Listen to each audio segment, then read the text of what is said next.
Kevin Jones feedback. I've got it in the 500 plastic, a little swirly with tournament stamp on here. And the other one is the Cale Leviska, Shadowfax. If you don't know Cale, must be a nerd like me and loves Lord of the Rings, because Shadowfax is the name of Gandalf's horse from the Lord of the Rings series. And at first, I was thinking these guys were very, very similar. If you take a look at them, they're pretty close in profile. They're both Speed 9 disc. The numbers on them are, the feedback is 9, 5, -1, 3, and then the Shadowfax is 9, 5, -2, 1. But looking at the profiles, I was thinking, wow, like that is much closer than you would think from discs with that different numbers. The only difference is the PLH on the feedback is slightly higher, and there's a tiny bit more curve out of the wing on the Shadowfax. But I was thinking, this is a color glow plastic, this is 500.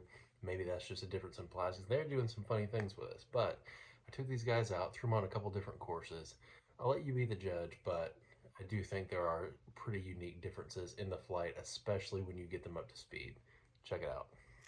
Starting off with the feedback at Lake's Edge here, this is a pretty long hole, it's almost 700 feet, but getting about 350 down the fairway with the feedback. Nice sharp fade there. Pumping it flat with the Shadowfax here. You can see it gets a little bit of that turn, rides. That one goes a little bit over 375 and a nice finish late. We're at Sand Mountain in Alabama now. Feedback checking up right there, right by the basket. Good looking shot. Going with the Shadowfax now. And I underthrew this one just a little bit, but it still ends up with a putt down there by the creek.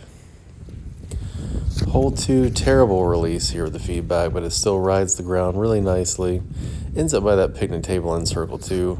Shadowfax does this shot perfectly, holding the turn with a lot of glide out over the road and then whipping back really nice and late and right under the basket.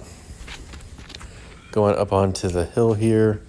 Feedback doesn't quite climb the edge, but I'm still at the bottom of the hill with a nice putt. A little bit of an early release with the feedback, or the Shadowfax here. Rides up that hill. It's on the berm, but pretty far left.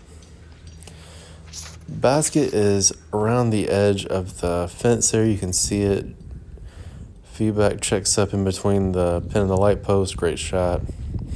And I kind of underthrow the Shadowfax here. It's pin high. The distance was perfect, but it's a little bit more left than I intended it to be. Feedback's a little bit low on this one, but it still skips up and it's the edge of circle 1 there.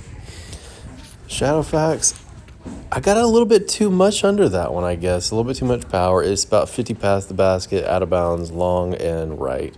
But it had a great flight. It does that hold turn really, really well. Final hole at Sand Mountain. Getting the feedback right up under the basket. I really had a good time throwing the feedback. It did a lot of what I wanted.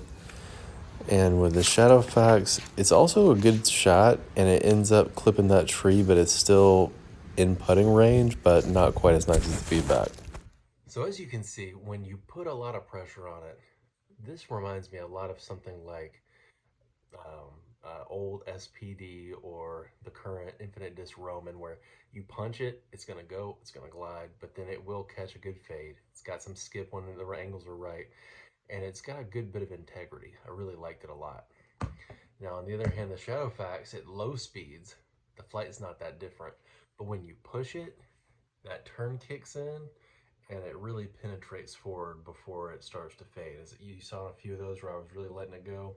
You can put it on a hyzer, it does these big, wide, sweeping hooks, or if you punch it flat, it'll turn a pretty good bit before getting that nice mellow fade back. I do think that this one, since it's the Color Glow 400 plastic, is probably a little more stable than some of the others you'll see out there, but overall, they are two really distinctly different discs, and I think you could do something like booking these two with the H1, and that would be a great Speed 9 lineup for your faster fairway. So good job to both these guys. Kevin Jones and Cale Leviska are some of my favorite players, so happy to try out some of the discs they had maybe some input into, and hope they have great success with them on tour. Thank you guys for watching. Have a good one.